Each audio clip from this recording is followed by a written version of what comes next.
नमः सिद्धेभ्यः।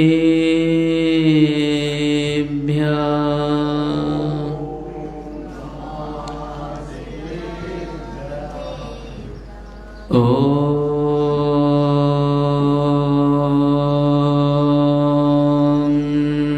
नमः सिद्धेभ्यः।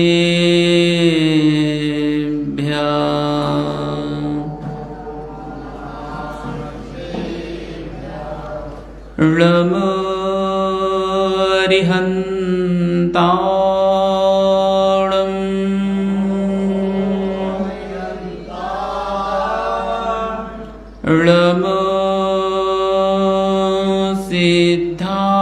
ळमसिद्धाणं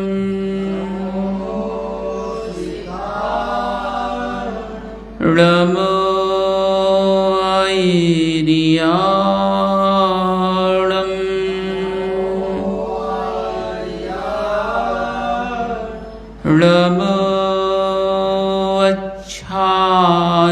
ळमवच्छायाणं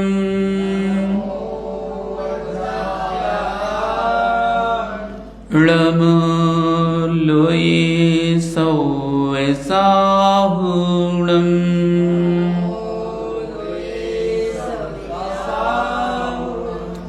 दो का अक्षर कर लें।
नमः श्रीवर्धमानाय निर्धूतकलिलात्मने सालोकानां त्रिलोकानां यद्विद्यादर्पणाय ते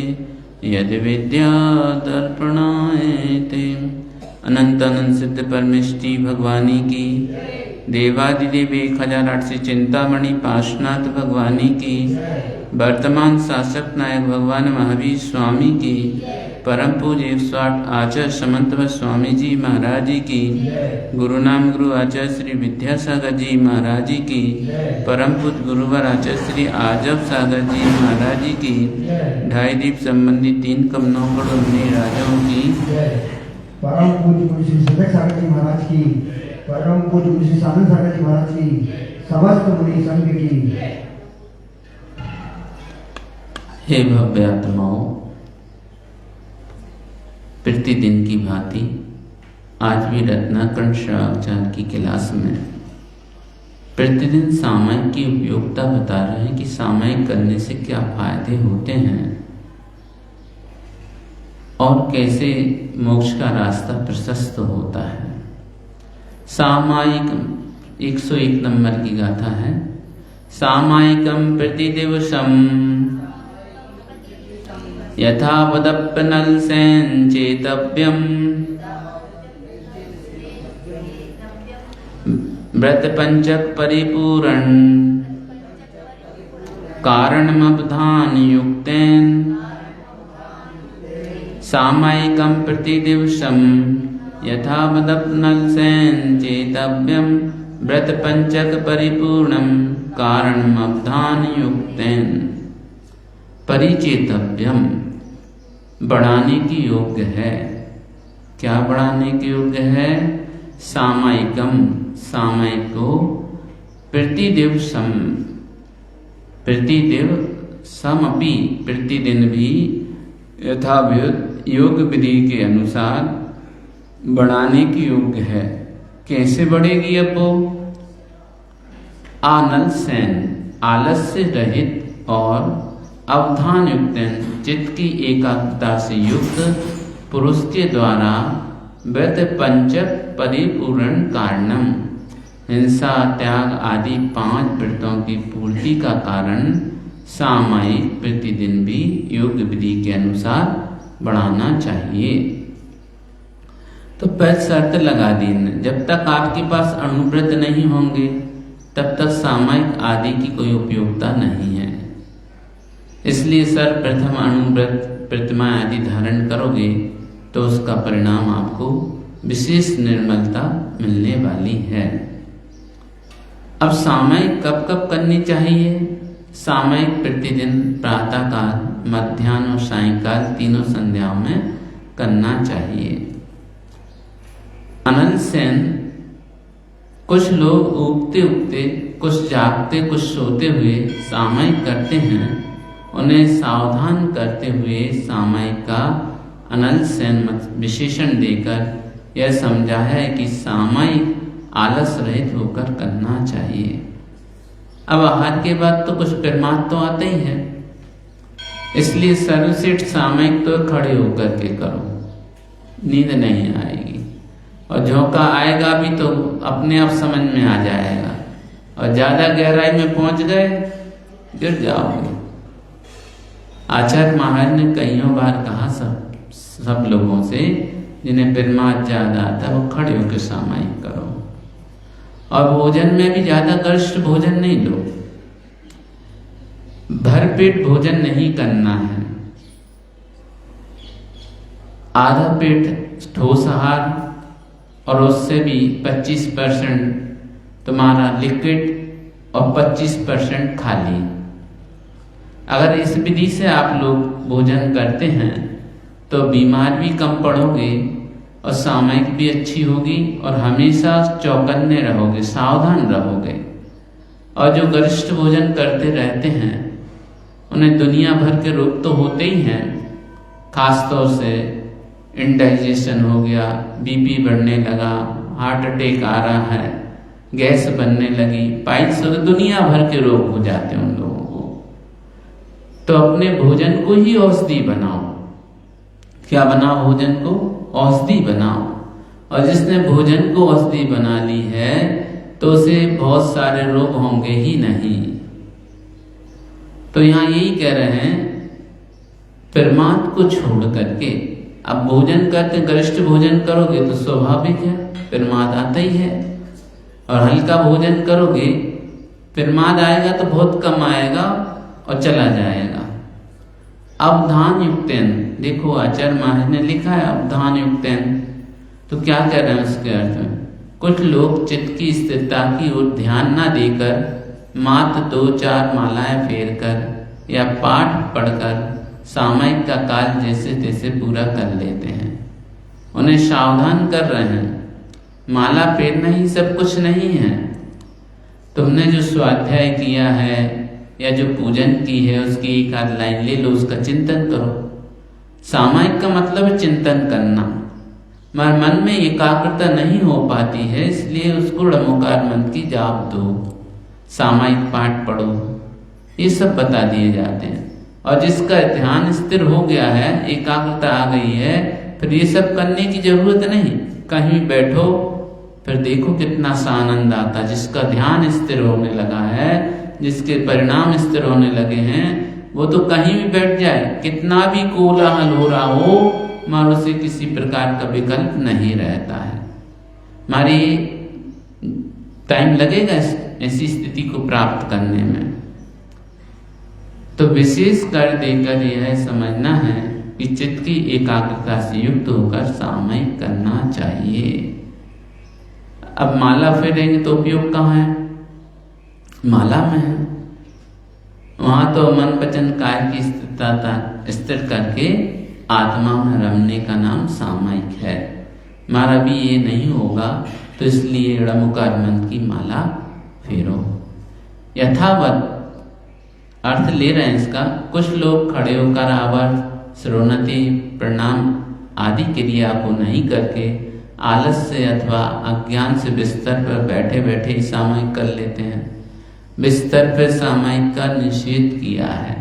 आश्वस्त हैं तो वो बात एक अलग है कि उठ ही नहीं पा रहे हैं। अब सर्दी का समय आ गया तो क्या करोगे? बिस्तर पे ही सामयिक कर ली, रजाई भी ओढ़े आदि नहीं। आप वहां से उठिए, हाथ पैर धोइए, अच्छे से व्यवस्थित होइए, चटाई बिछाइए। आपको ठंड लगती तो आप शाल वगैरह स्वेटर जो पहनते हो पहन लो, मगर रजाई नहीं ओढ़ना है। रजाई ओढ़ोगे तो फिर वो सामयिक कहाँ हुई तुम्हारी, फिर तो वो गड़बड़ है। उसकी अपेक्षा आप और भी काम कर सकते, गेट अच्छे से बंद कर दो जिससे हवा नहीं आएगी। हवा नहीं आएगी तो ठंडी नहीं लगेगी। इसीलिए तो कहा भय का भूत हवा का जाड़ा, जब देखो जब आगे ठाड़ा। अगर हवा नहीं चलेगी ना तो ठंडी नहीं लगेगी इतनी, और हवा चलती तो ठंडी लगती। तो उसके लिए कुछ ऐसी व्यवस्था बना। हम लोग भी बिहार करते हैं तो क्या करते हैं, गेट बंद कर लिए, दरी बाहर से टंगवा दी तो हवा अंदर नहीं जाती। अब अंदर भी कई बार इतनी सर्दी पड़ती कि दांत किटकिटा रहे हैं, तो क्या करें, चटाई ओढ़ लो बस। चटाई ओढ़ ली तो ठंडी बचती है, मगर पूरी तो नहीं बचती उसमें। मगर फिर भी सहन कब करोगे? सहन करना भी तो सीखना है अपन को, और उस समय आपको अपने समता रखना है। समता का नाम ही सामयिक है। कैसी भी परिस्थिति हो, विपरीत अवस्था में समता आ जाए, उसका नाम ही सामयिक हो गया। तो क्या कह रहे हैं, बिस्तर आदि पर बैठकर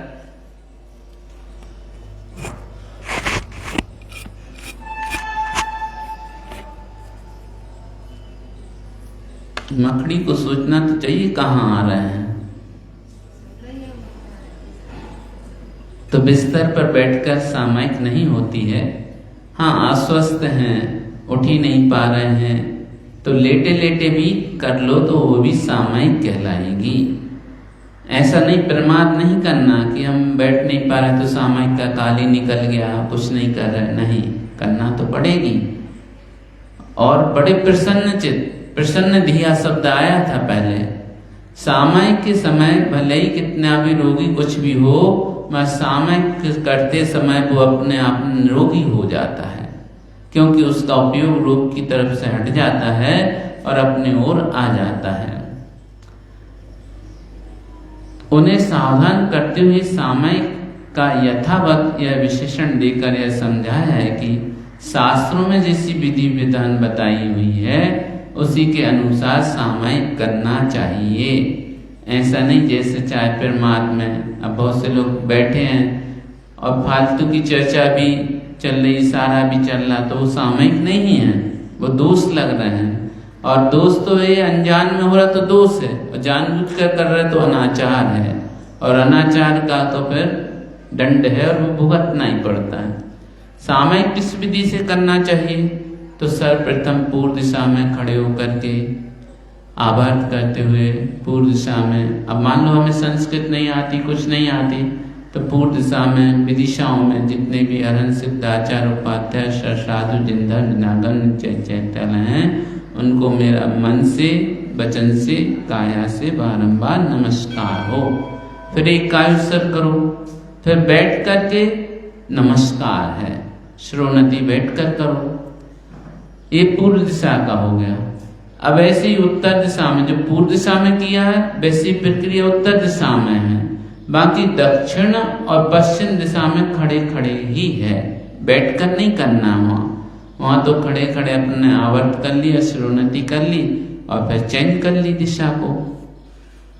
9 बार नमोकार मंत्र का जाप प्रत्येक दिशा में करके पंच परमेष्टि आकृतिम कृतिम चैत्यालय वर्तमान तीर्थंकर को आवर्त देकर श्रोणति बार बार करना। चारों दिशा में श्रोणति करना, ऐसे हाथ घुमा करके सिर से लगाना और इस प्रकार से लगाना चाहिए जिससे कि ऊपर का भी ध्यान हो जाए। अत्यंत भक्ति पूर्वक उत्तर दिशा मुख करके पंचांग नमस्कार करना चाहिए।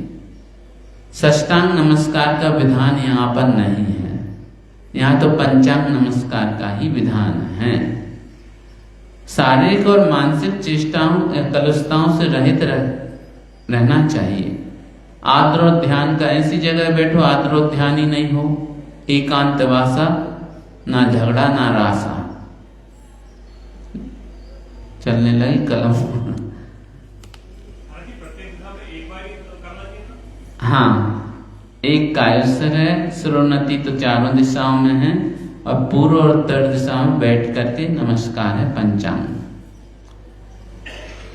तो उत्तर दिशा में मुंह करके पंचांग नमस्कार करना चाहिए तथा शारीरिक और मानसिक चेष्टाओं को कलुषता से रहित रखना चाहिए और पूर्व या उत्तर दिशा में मुख करके खड़े होकर या बैठकर सामायिक करना चाहिए। 2 दिशा में से कोई भी एक दिशा में। पश्चिम और दक्षिण दिशा में मुख करके सामायिक नहीं करना चाहिए। सामायिक करने से क्या लाभ है? सामायिक करने से अहिंसा महाव्रत का पूर्णता पालन होता है एवं सामायिक करने से आत्मा की उपलब्धि भी होती है। सामायिक करने से सारे 5 पापों का त्याग हो गया और समय ना आदरो ध्यान हो रहा, ना चला फिरी हो रही, कुछ नहीं हो रहा, तो 5 पापों का त्याग हो गया। और सामायिक ही परंपरा से महाव्रत में कारण बनेगी और महाव्रत में पूर्णता पाप का त्याग है। अब सामायिक स्थित गृहस्थ मुनि के समान कहा है, देखो वो भी आगे ही कहा था कि श्रावक के लिए भी सामायिक में मुनिवत कह दिया है। कितनी विशेषता बता दी श्रावक के बारे में कि जिस समय श्रावक सामायिक कर रहा है उस समय उसके अंदर ऐसी विशुद्धि और एकाग्रता होती है कि मुनि के समान कह दिया। सामायिके सारंभा परिग्रहा नेव सन्ति सर्वेपि चेलोपसृष्ट मुनिरेव ग्रही तदा याति यति भावम्। सामायिके सारंभा परिग्रहा नैव सन्ति सर्वेपि चेलोपसृष्ट मुनिरेव ग्रही तदा याति यति भावम्। याति मतलब प्राप्त होता है। किसको प्राप्त होता है? यति भावम, मुनिपने को प्राप्त होता है। भावों की अपेक्षा हो रहा, नहीं तो तुम लोग समझो द्रव्य की अपेक्षा हो जाए। तो किसकी अपेक्षा हो रहा है? भावों की अपेक्षा हो रहा है। वो श्रावक मुनि के समान, मतलब उसकी इतनी विशुद्धि बढ़ती है और इतने निर्मल भाव हो जाते हैं। तो आचार्यों को वहां उल्लेख करना पड़ा कि उस समय श्रावक भी मुनिवत है। अब सामायिक में बैठने से पूर्व गृहस्थ को क्या क्या करना आवश्यक है? मुनि के लिए कोई विशेष विकल्प नहीं है। मुनि तो जहां भी जैसा चाहे बैठ जाए, उसका तो ध्यान बहुत जल्दी लग जाता है। मगर शर्त तो ये होना चाहिए, परिग्रह आदि से जो जितने दूर रहेंगे उतना मन जल्दी लगेगा ध्यान में, और जिसके पास जितना ज्यादा परिग्रह होगा उतना मन उनको लगने ही वाला नहीं। क्यों? उनका उपयोग कहाँ है? परिग्रह की ओर। इसीलिए मुनि को कहा है निष्परिग्रही। अगर परिग्रह है तो वो कई बार श्रावक के पास परिग्रह इतना नहीं मिलता, कई बार उनके पास मिलता है। तो ये अच्छी बात नहीं है, इससे संसार का ही कारण हो रहा है। तो सामयिक में बैठने से पूर्वग्रस्त श्रावक खेती, व्यापार आदि आरंभ और चेतन अचेतन सभी प्रकार के परिग्रह का त्याग कर देना चाहिए। कि जब तक हम सामयिक कर रहे हैं तब तक हमें किसी से कोई भी लेना देना नहीं। कोई आ जाए चाहे चला जाए, चाहे वो बैल गुड़ की भेली खाए चाहे नहीं खाए, हमें कुछ लेना देना नहीं। सामयिक मतलब सामयिक। और इसीलिए एकांत में बैठने को कहा है कि एकांत में बैठेगा तो किसी प्रकार का कोई विकल्प नहीं होगा उसको। और बीच विचंगा या लोग आना जाना कर रहे हैं तो उसका मन विचलित रहेगा, हर समय उसका उपयोग दूसरी जगह जाएगा। सामयिक के समय में ग्रस्त के समस्त आरंभ और परिग्रह का त्याग होता है, किंतु ग्रस्त होने के कारण वह शरीर पर मात्र वस्त्र धारण किए हुए है, तो भी वस्त्र में ममत्व भाव नहीं है उसका।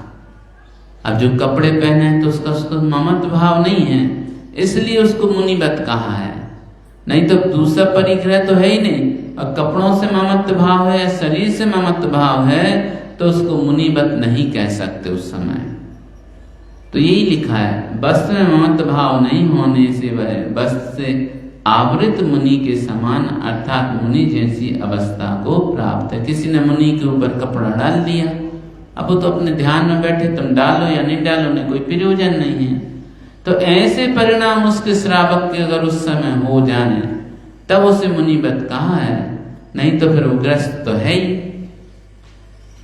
चेलोप श्रेष्ठ मुनिरेव शब्द आया है, उसकी व्याख्या करते हुए बताते हैं, किसी दुष्ट मनुष्य ने उपसर्ग करने के लिए मुनि के शरीर को वस्त्र से आच्छादित कर लिया। यद्यपि वे मुनिराज बाहर वस्त्र ओढ़ने हुए दिखाई देते हैं, किंतु वस्त्र के प्रति उनका ममत्व भाव नहीं होने से वे वस्त्र रहित ही माने जाते हैं। इसी प्रकार सामयिक के काल में गृहस्थी वस्त्र धारण किए हुए रहता है, किंतु वस्त्रों में ममत्व भाव नहीं होने से वह गृहस्थी सामयिक के समय मुनि जैसी अवस्था को प्राप्त होता है। ममत्व का खेल है, जैसी आपकी मोह रहेगा वैसी आपकी व्यवस्था बनेगी। अब सामयिक में उपसर्ग परिसर सहन करने का उपदेश दे रहे हैं आचार्य महाराज। शीतोष्ण दंश मशक, कहाँ पहुंच गए? शीतोष्ण दंश मशक परिसय मुपसर्गमपि च मौन धरा, सामयिकं प्रतिपन्ना अधिकुर्वीरन्न चल योगा। वीरन, वीरन आधा ना है ना, वीरन न चल योगा। शीतोष्ण दंश मशक परिसय मुपसर्गमपि च मौन धरा, सामयिकं प्रतिपन्ना अधिकुर्वीरन न चल योग धरा। योगा, योगा है, धरा नहीं योगा। तो क्या कर रहे हैं? अधिकुर्वीरन सहन करे, किसको सहन करे? उपसर्ग को भी सहन करे। कब सहन करे? सामयिकम, सामयिक को प्रतिपन्ना स्वीकृत करने वाले ग्रस्त अचल योगा स्थिर समाधि अथवा गृहीत अनुष्ठान को ना छोड़ते हुए मौन धरा, मौनधारी होकर शीतोष्ण दंश मशक परिसहम, शीत उष्ण तथा दंश मशक परिसय को च और उपसर्ग को भी सहन करे। इसीलिए कहा भाई अपनी जितनी शक्ति जैसी कैपेसिटी है उसके अनुसार अपन को बैठना चाहिए। अब वैसी शक्ति तो है नहीं, हम पहले मुनिराज शीत का समय चल रहा है तो नदी किनारे बैठे हैं, उष्ण का समय चल रहा तो पर्वत के ऊपर बैठे हैं। अब इतनी कैपेसिटी क्षमता नहीं है, तो जितनी क्षमता है उसके अनुसार अपन को अपनी व्यवस्थित बैठना चाहिए। मगर सामयिक करते समय किसी प्रकार के विकल्प नहीं होना चाहिए। तो तो सामयिक में स्थित ग्रस्त श्रावक को सामयिक काल में पीड़ा कारक सर्दी, गर्मी, डांस, मच्छर आदि परिसर तथा उपसर्ग आने पर उनको अचल योग होकर स्थित मौन पूर्वक समता भाव से सहन करना चाहिए। अब परिसर किसे कहते हैं? शारीरिक और मानसिक पीड़ा को कारण क्या है? कर्मोदयजन। किसके कारण हो रहा है? कर्म के उदय से हो रहा है। भूख प्यास आदि की वेदना को परिचय कहते हैं। अब परिचय कितने होते हैं? 22 परिचय होते हैं। अब इसमें क्षुधा परिचय है। अत्यंत भूख की पीड़ा होने पर भी धैर्य के साथ उसे सहन करना क्षुधा परिचय सहन करना है। और क्षुधा जिसने सहन कर ली, ये समझो उसने बहुत कुछ जीत लिया। क्षुधा और पिपासा ये दोनों परिसर परेशान ज्यादा करते हैं। क्यों? क्योंकि कृतज्ञता इसी के प्रति है ना। अनादिकाल के संस्कार क्या है जीव को? खाना, पीना, सोना, 4 संज्ञाओं में लगा है वो। इसलिए ये उदय में आते हैं और संस्कार इनका त्याग करने का है नहीं, तो उसको परेशान करते हैं। और जिसका त्याग करने का संस्कार है उन्हें फिर ये परेशान नहीं करते। इसीलिए पर्व के दिनों में आप लोग उपवास आदि करते हो। मान लो रात्रि का 4 प्रकार के आहार का त्याग है, आपके पास संस्कार उपवास एक आसन करने के, तो कितनी भी पीड़ा हो जाए, कितनी भी गर्मी पड़े, आप उस पीड़ा को जीत लोगे। यही तो परिसर जय है। अब मुनिराज के लिए भी ऐसा ही है, अंतराय वगैरह आते ही रहते हैं। अब कई बार तो ऐसा होता कि आपके चौके तक नहीं पहुंच पाते, इसके पहले ही हो गया कुछ और वापिस आ गए। मगर आत्रो ध्यान नहीं करेंगे उस समय तो और विशेष गिफ्ट है वो परिणामों को संभालने के लिए, निर्जरा करने के लिए विशेष है वो समय। तो उस समय बिल्कुल शांत परिणामों से अपना स्वाध्याय है, अपनी क्रियाएं पूरी करेंगे, आवश्यक पूरे करेंगे, उनमें किसी प्रकार की कोई ढील ढाल नहीं। और जब आप अपने का आवश्यक पूरे करते तो पता ही नहीं पड़ता कहाँ दिन हो गई, कहाँ रात हो गई। पिपासा, प्यास की कठोर वेदना होते हुए भी उसको बस में नहीं होना कि नहीं हमें तो पानी पीना ही है, कुछ नहीं, सहन करो। और जैसे ही अपन ने अपना उपयोग बदल दिया तो प्यास का पता ही नहीं चलता कहाँ गई। या जिस मौसम जैसे गर्मी में, अब गर्मी में धूप में रहोगे तो प्यास तो लगेगी ही लगेगी। ठंडक में आ जाओ तो अपने आप आपकी जो प्यास लग रही वो धीरे धीरे शांत हो जाएगी। शीत, अब शीत के समय में अपन कहाँ हैं? बाहर हैं, ठंडक में हैं, तो शीत वेदना ज्यादा महसूस होगी। और कमरे के अंदर आ जाओगे तो बाहर की अपेक्षा कुछ कम हो जाएगी। तो वहाँ यही संतुष्टि कर लेते हैं कि भैया ना होने से अच्छा, जितने बच रहे उतना अच्छा है। और सर्दी तो लगी रही है, फिर वैसे उपयोग लगाते हैं कि देखो जानवर बेचारे बाहर खड़े हैं, पानी भी गिर रहा, ठंडी पड़ रही, उनके पास क्या है? अपने पास कम से कम इतना तो है कि कमरे में तो है, चिटाई तो है अपने पास।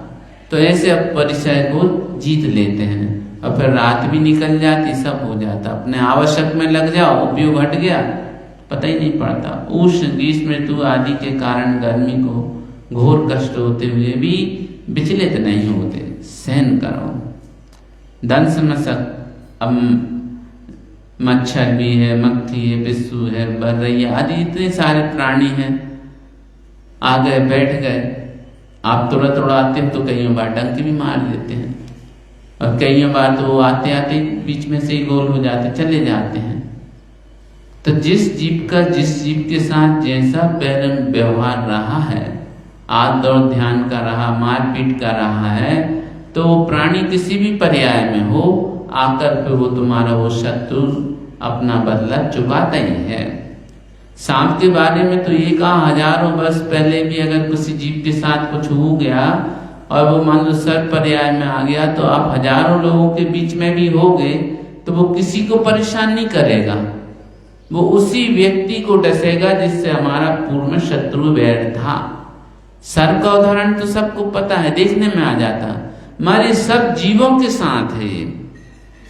अब देखो कुंडलपुर में मधुमक्खी के कितने छितरना लगे हैं, सब लोग जाते रहते हैं, सबको परेशान नहीं करती है, मगर कोई एक आध व्यक्ति ऐसा रहता है वहां से निकल रहा है, उसको एक्शन ले लेती है उसके ऊपर, फिर वो भागता फिरता है। तो जिस जीव के साथ पूर्व में हमारा जैसा संबंध रहा, आदर और ध्यान, लड़ाई झगड़े का या वात्सल्य का, तो वो वैसा निमित्त उसके देखते से वैसे परिणाम भी हो जाते हैं।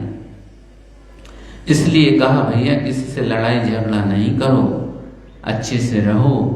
अब वो घर में भी एक दूसरे के रूप में आए हैं, कोई बहन के, कोई भाई के, कोई पिता आदि के, सब अपना कर्ज उतारने के लिए आए हैं, और जिसका कर्ज उतर जाता है वो छोड़ के चला जाता है, या तो इस पर्याय को छोड़ देता है, तुम्हें छोड़ के चला जाता है। और जब तक लेना देना है तो विदेश में भी है तो अभी तुमसे जुड़ा है वो, क्योंकि उसका लेना देना चल रहा है। अब आ गया नाग्न परिचय। माता के गर्भ से उत्पन्न हुए बालक की तरह निर्विकार नग्न रूप धारण करना नाग्न परिचय है। आरती, संयम से आरती उत्पन्न होने के कारण होते हुए भी संयम में लगे रहना। स्त्री परिचय, स्त्रियों के द्वारा जो बाधा आ रही है उसको भी सहन करना। चर्या परिचय, अब जा रहे हैं कहीं अचानक अंधा आ गया, पानी गिरने लगा, किसी ने पत्थर आदि फेंक दिए, कुछ भी कर दिए, कांटे आ गए, सब सहन करो। निषद्या, जिस आसन से बैठे हुए हैं उसी से विचलित ना होना, निषद्या परिचय हो गया। सैया परिचय, रात्रि में ऊंची नीची जगह मिली, कहीं प्लेन जगह नहीं मिली, कई जगह तो ऐसी जगह ही नहीं मिलती है लेटने के लायक, तो बैठे बैठे, एक हमने आपको घटना सुनाई थी ना, जब हम सोनागिर जा रहे थे छुल्लक जी और हम, सर्दी का समय था, अब कुछ तो था ही नहीं हमारे पास, लेट भी नहीं सकते, बैठ भी नहीं सकते, तो करें क्या। तो बस बैठे बैठे से उड़ बैठे रहे, अपने हाथ यहाँ रखे रहे कि सर्दी भी नहीं लगे और रात्रि भी निकल जाए, भगवान का अपना करते रहे, ध्यान करते रहे, चिंतन करते रहे पंचकर्म इष्टि का। तो ऐसे वो परिचय सहन करने की दृढ़ता आती है। और जिसके जीवन में कोई परिचय ही नहीं हुए तो वो हमेशा उस गेहूं की बाल के समान रहता, जैसे घर के अंदर जवारे बोते ना, और उसे 1 घंटा के लिए बाहर रख दो, कैसा हो जाता, वो मुरझा जाता और पीला पड़ने लगता। और जो बाहर लगा हुआ है उसे अंदर रख दो, उससे कोई फर्क नहीं पड़ता है। तो जिसने परिचय सहन करना जिसे आ गया, वो कहीं भी चला जाए वो आदर और ध्यान से बच जाता है। सैया परिचय, अब रात्रि में जैसी स्थिति मिली भैया, शरीर को विश्राम तो देना ही है। आक्रोश परिचय, अत्यंत कठोर वचनों को सुनकर भी शांत रहना। कोई गाली दे रहा है, कुछ भी कह रहा है, पत्थर भी मार रहा है, ठीक है भाई, हमारे कर्म का ही उदय है, तुम तो निमित्त मात्र हो, कर लो, तुम अपने कर्म बांध लो, फिर आगे तुम्हें भुगतना पड़ेगा। प्रकृति का नियम है वो, हम जैसा करेंगे उसका प्रतिफल हमें मिलने वाला है। आप किसी के साथ बुरा कर रहे तो तुम्हारे साथ भी बुरा होने वाला है, पक्का है। तुम अपने से बड़ों की इज्जत नहीं कर रहे तो तुम्हारी भी कोई इज्जत नहीं करेगा। बद परिचय, जैसा चंदन को जलाने पर भी वह सुगंध ही देता है, वैसा ही कोई मारे पीटे कुछ भी करे उसके ऊपर क्रोध नहीं करना चाहिए। यातना परिचय, अब मान लो कोई वेदना हो रही, कुछ भी हो रही है, मगर हम किसी से कुछ मांगेंगे नहीं। परिचय को सहन करना है, जीतना है परिचय को। और हमने मांग लिया, कुछ कर लिया, और व्यवस्था हमारा पुण्य होगा तो मिलेगी, और नहीं पुण्य होगा तो कहाँ से मिलेगी। और पुण्य होगा तो नहीं भी मांगेगी तो मिलेगी, वो नहीं मिलेगी, मिलेगी वो, क्योंकि वो उदय में है। अब ऐसे उदाहरण आता बर्णी जी का, उनको अंगूर खाने की इच्छा हुई, कहाँ की घटना है ये बताओ, नैनागिर की घटना है। और एक और दूसरी भी घटना है, मैं बर्णी जी की नहीं, वो दूसरी की। अंगूर कहाँ रखे ठंडी में, अंगूर कहाँ से आए, और नैनागिर में, और जंगल में पहले। मैं इसके बावजूद उनकी इच्छा हुई तो एक बंबई से कोई दर्शनार्थी आए, वो अंगूर लेके आए थे, और बस उन्हें पता पड़ा यहाँ बर्णी जी के हाट हो रहे हैं, तो वो जल्दी से गए, अंगूर की पेटी लेके आए। उन्होंने चौके वाले को कहा, भैया ये जल्दी से प्राशुक अपनी व्यवस्था बनाओ और चला दो। और जैसे ही वो प्राशुक करके अंगूर को पंडित जी के पास ले गए तो पंडित जी की अंजलि बस कटोरे में रखे और वो देख के मुस्कुराने लगे। ये देखो भाव बना था अंगूर खाने का, जब अंगूर आ गए। तो पुण्य के उदय में उस समय वहां चीज नहीं भी है और उस समय लिखा है कि वो भोग करने को मिलेगी, तो कहां से निमित्त मिल जाता है पता ही नहीं पड़ता है। और ये बरनी जी का उदाहरण ये सबके साथ होता है, ऐसा नहीं कि अपन लोगों के साथ नहीं, सबके साथ होता है। इसलिए ऐसा पापाश्रम नहीं करो कि सामने चीज रखी रहे तो देने वाले देंगे नहीं। ये भी हम तो हर समय प्रैक्टिकल करते रहते हैं। कई बार जो चीज हमें लेना है औषधि के रूप में रखी है और संकेत भी है, बोल भी देंगे तब भी नहीं देंगे, क्योंकि वो भोग कर्म का उदय नहीं लिखा ना, अंतराय का उदय लिखा उस संबंधित। अब रोग परिसर, आलाप परिसर, आहार आदि का लाभ ना होने पर भी वैसे ही संतुष्ट रहना जैसे पहले थे। अब जा रहे हैं आचार्य के लिए, मान लो बीच में कुछ ऐसा दिख गया, हमारा चेहरे पे बिल्कुल भी गिलानी नहीं, शांत बिल्कुल, अब है ही नहीं, अपने योग नहीं है, अपने भाग्य में नहीं है, तो कितना ही पुरुषार्थ कर लो मिलने वाला नहीं है। हमारा आदर ध्यान क्यों करते फालतू का? तुमने जैसा कर्म बांधा वैसा उदय में आया। रोग परिसर है, शरीर में अनेक व्याधियां होती रहती हैं, चिकित्सक से रोग उसका उपचार भी चल रहा है, मगर जब तक पाप का उदय है तब तक आपको कोई फायदा होने वाला नहीं है। अब पुण्य का उदय आया, चिकित्सा उपचार भी नहीं चल रहा, कुछ भी नहीं चल रहा, जो चीज अपन पहले खा रहे थे वही अब खा रहे हैं, उससे ही फायदा हो जाता है। एक वेदनीय समुद्घात होता है, जब तीव्र वेदना होती है ना, तो अब जहाँ बहुत से डॉक्टर वैद्य भी उपचार कर रहे हैं मगर वो औषधि नहीं मिल रही है, और जब उसका समन की स्थिति आती है तो आत्मा के प्रदेश उस औषधि तक जाते हैं, जैसे ही टच होते हैं और यहाँ फायदा होने लगता है। और बस नाम किसका हुआ, अरे वो फलाने वैद्य आया था, उसने तो ऐसी औषधि दी कि दी और फायदा लग गया। अरे भैया तुमसे पहले बड़े बड़े औषधि चले गए, उसका पाप समन हो गया, अब धीरे धीरे पुण्य का उदय आने लगा, निमित्त ये बन गया। अब ऐसे ही एक दो लोग कान से कम सुनाई देता था, अचानक चर्चा कर रहे थे, हमने कहा बैठो, बैठे सो हमने कुछ पॉइंट दबा दी और चटका दिया उसको, उनको अच्छा सुनाई देने लगा। अरे उनका पुण्य आ गया, निमित्त हमारा लिखा था तो हो गया। ऐसे ही अचानक जब कुछ सामने ही आके वेदना सुनाता तो मन में दयाद्र भाव हो जाते हैं। कला है बता देते हैं, किसी का हाथ दर्द हो रहा था, किसी का कुछ दर्द हो रहा था, ऐसा कर लो ये ठीक हो गए। अब क्या करें, ज्यादा पुण्य नहीं है तो वो सत्ता में रखा है माल, उदय में नहीं आया अभी।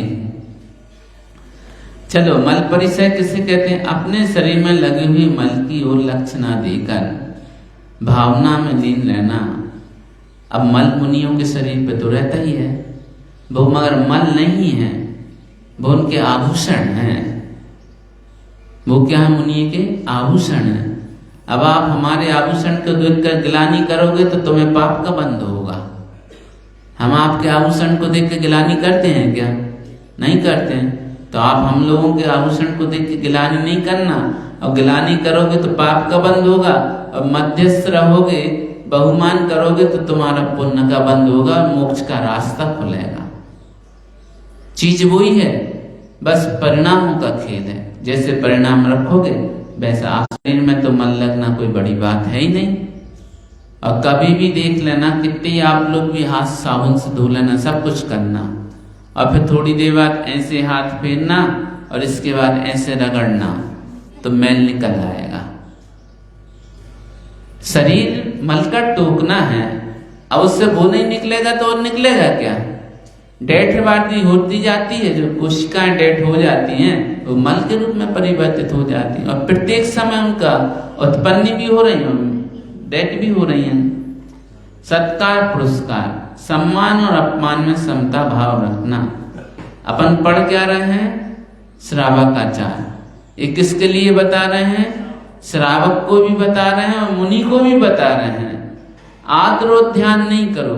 किसी ने मंच से तुम्हारा नाम नहीं ले पाए तो कितना बैठे बैठे कुछ कर भी नहीं पा रहे हैं और मन में क्या है, ले हम तो सब कुछ कर रहे और हमारे लिए बुलाई नहीं है, पूरी व्यवस्था तो हम ही देख रहे हैं। तो ऐसा नहीं मन में। ठीक है, जो पर्दे के पीछे रह करके काम करता उसको विशेष पुण्य मिलता है, और जो मंच पर अकेले लगे रहते हैं माला माइक और मंच में, उनको वो पुण्य नहीं मिल पाता है। वो आद्रो ध्यान कर लेते हैं। कई बार तो ऐसा लगता है कि माइक हाथ में नहीं आए और हमें बोलना आता, सब कुछ आता, फिर देखो और सबका सुनेंगे, अरे हमें माइक मिल जाता हम इससे अच्छे प्रवचन करते।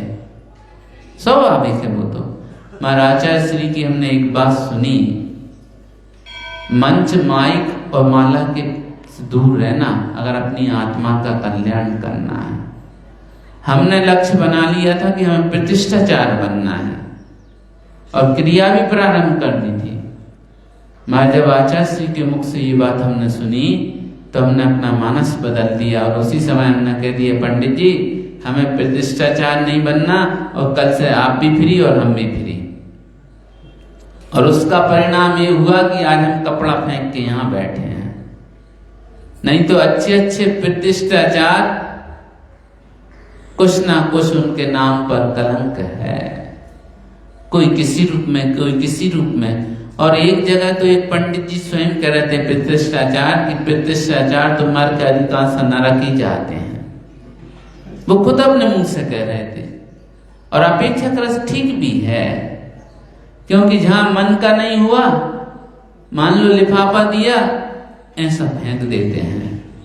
पहले पूछ लेते कितने रखे, और लिफाफा हम पैसा तो नहीं लेते और कमीशन दुनिया के चल रहे हैं, और ऐसे कमीशन चल रहे हैं कि जितनी की कीमत की वो वस्तु नहीं है उससे ज्यादा उन्हें कमीशन मिल रहा है। तो ये सब पाप आश्रम करते जा रहे हैं धीरे धीरे, और उसका परिणाम क्या होता है? तो यहाँ स्पष्ट कहा है, किसी प्रकार से कोई सत्कार करे तो भी ठीक और अपना अपमान करे तो भी ठीक, समता भाव रखो। अब देखो हम लोग आते हैं कहीं भी, कोई लोग गाली दे देते हैं, कोई लोग देख के थूक देते हैं, तो भैया तुम हमारा क्या कर रहे हो? तुम अपना ही तो नुकसान कर रहे हो।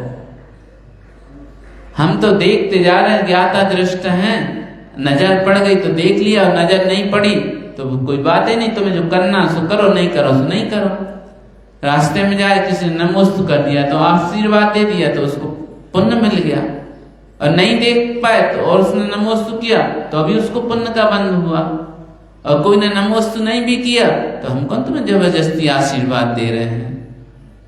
दृष्टि पड़ भी गई, परिचित भी हो, नमोस्तु नहीं किया कोई बात नहीं, चले जा रहे हैं। तो ऐसे समता परिणाम रखोगे तो बहुत सारे पाप से सहजता में बच सकते हैं। प्रज्ञा परिचय, अरे थोड़ा सा क्या ज्ञान हो गया, प्रवचन करना सीख गए, थोड़ी शैली अच्छी हो गई, अरे हम तो बहुत ज्ञानी हो गए। अपने पास कितना ज्ञान है, अंश भर ज्ञान नहीं है देखा जाए आगम का, मगर घमंड कितना है कि अच्छे अच्छे लोग मुनिराज आ जाए तो नमोस्तु ही नहीं करते, इतना घमंड हो जाता ज्ञान का। और मुनिराज को भले ही ज्ञान नहीं है मगर वो तुमसे फिर भी श्रेष्ठ हैं। कितने बड़े पंडित हो जाओ, कुछ भी हो जाओ, और मुनि की तुमने अवहेलना की तो तुम्हारा वो ज्ञान गधे के ऊपर शक्कर की बोरी। क्या है वो ज्ञान? गधे के ऊपर शक्कर की बोरी। अब उसे तो बोझ ही है, चाहे उस पर ईंट लाद दो, चाहे शक्कर की बोरी रख दो, चाहे घी का पीपा रख दो, खाने तो मिलना नहीं है उसे। तो ऐसे ही वो ज्ञान तुम्हारा अहंकार के साथ है, वो तुम्हें दुख देने वाला है, तुम्हारी दुर्गति में निमित्त बन रहा है वो ज्ञान। और अहंकार नहीं है तो वही ज्ञान सम्यक ज्ञान है, और अहंकार है तो वही ज्ञान मिथ्या ज्ञान है। तो कभी भी अपने ज्ञान का गर्व नहीं करना, घमंड नहीं करना। अज्ञान परिचय, मुनिराज में कुछ ज्यादा कुछ आता ही नहीं, लमोकारी मंत्र नहीं आता था, गुरु गुरु रहेगा, चेला शक्कर पहुंच गए, वो मोक्ष चले गए और गुरु अभी लगे ही हैं अपने। इसलिए कभी भी किसी को देख करके उसको थोड़ा भी कुछ भी नहीं आता तो उसका तिरस्कार नहीं करना, चाहे छोटा हो चाहे बड़ा हो, कुछ भी हो। आज उसका क्षय उपशम नहीं है तो कोई बात नहीं, कल के दिन तो उसका क्षय उपशम बढ़ सकता है, कोई जरूरी तो है नहीं कि नहीं बढ़ सकता है। इसलिए ज्ञान का घमंड नहीं करना, और ज्ञान का घमंड करोगे तो वो ज्ञान तुम्हें ही ले डूबेगा। आदर्शन परिचय, श्रद्धांत से डिगने के निमित्त उपस्थित होने पर भी मुनि मार्ग में बराबर आस्था बनाए रखना। कोई मुनिराज आ गए, त्यागी व्यक्ति आ गए, विपरीत हो गया कुछ तो भी, मगर मोक्ष पाने पर श्रद्धान में डिग नहीं जाना, मोक्ष पाने पर तो श्रद्धान रखना। कोई गलत कर रहा है उससे भले ही दूरी बना लो, मगर श्रद्धान तो रखो नहीं। मुनि तो मुनि होते हैं, कर्मिक उदय में सब कुछ हो जाता है, और जब पापानुबंधी पाप का उदय आता तो बचते बचते भी बच नहीं पाते और वो हो जाता है। ठीक है, कर्मिक उदय में हो गया, उनने तो प्रायश्चित लेके अपनी साधना की और वो तो मोक्ष की ओर लग गए, और तुमने अश्रद्धान कर लिया तो तुम्हारा सम्यक दर्शन गया, अब तुम्हारा क्या होगा? तुम्हारी तो दुर्गति चालू हो गई। इसलिए कभी भी हो स्थिति बनती है, देखने में भी आती है, तो मध्यस्थ रहो, स्थितिकरण करो। अपनी योग्यता है आप में, स्थितिकरण करो। नहीं है योग्यता तो एक बार तो नमस्कार है, दूसरी बार दूरी बना लो, प्रवचन सुनो, कोई बाधा नहीं। प्रवचन में किस समय कौन व्यक्ति कौन सी बात कह जाए जिससे अपना आगे का रास्ता विशेष हो जाए। उपसर्ग किसे कहते? किसी श्रावक या साधु के ऊपर दुष्ट देव मनुष्य आदि के द्वारा किए जाने उपद्रव को उपसर्ग कहते हैं। अब उपसर्ग हो भी गया तो शांति प्रणाम रखो, श्रावक हो बचने की कोशिश करो। अब मान लो कोई बैल सामने से दौड़ के आ ही रहा है, मारने के लिए आ रहा है, तो मुनिराज का खड़े रहेंगे, ऐसे ही साइड में हो जाएंगे भैया, इतना पुरुषार्थ करना उनका काम है। और श्रावक साथ में होंगे तो फिर श्रावकों का कर्तव्य है। ऐसे ही हम लोग वहां पड़ावा जा रहे थे चतुर्मास के लिए, तो एक बैल उसकी एक्टिविटी और आ भी रहा वो मानने के लिए, सबसे आगे आचार्य महाराज चल रहे, 5-6 श्रावक चल रहे, उनके पीछे हम भी चल रहे और महाराज भी चल रहे। और जैसे ही देखा कि हाँ साइड में तो हुए, फिर भी वो आ रहा हुआ है, तो कुछ श्रावक उठे, मतलब साथ में थे, उन्होंने ऐसे पत्थर जैसा एक्शन लिया कि ये पत्थर मारेंगे, मार वो फिर भी नहीं हटने को तैयार। तो फिर उन्होंने पत्थर उठाया और एक बड़ा डंडा सा पड़ा था वहीं, और उसको उठा के उसकी ओर भागे। वो डर गया, मारा नहीं है अभी कुछ भी, बस वो डर गया, सोचना दूसरी ओर भाग गया वो। तो श्रावकों का कर्तव्य है, उपसर्ग मुनि के ऊपर आ रहे हैं कुछ भी, पहले ही अगर पता पड़ गया तो उसको दूर करो, अन्यथा नहीं तो वो किसी ना किसी को नुकसान देने वाला तो है ही। अब उपसर्ग कितने प्रकार के होते? तो उपसर्ग 4 प्रकार के होते हैं, देवकृत, मनुष्यकृत, त्रिंचकृत और प्रकृतिकृत, और अचेतन कृत भी उपसर्ग हो जाते हैं। अब आगे की चर्चा अपन लोग कल करेंगे। बोधि समाधि परिणाम शुद्धि स्वात्मोपलब्धि शिव शौक सिद्धि चिंतामणिं चिंतित वस्तु दाने त्वां बन्धमानस्य ममास्तु देवी, त्वां बन्धमानस्य ममास्तु देवी।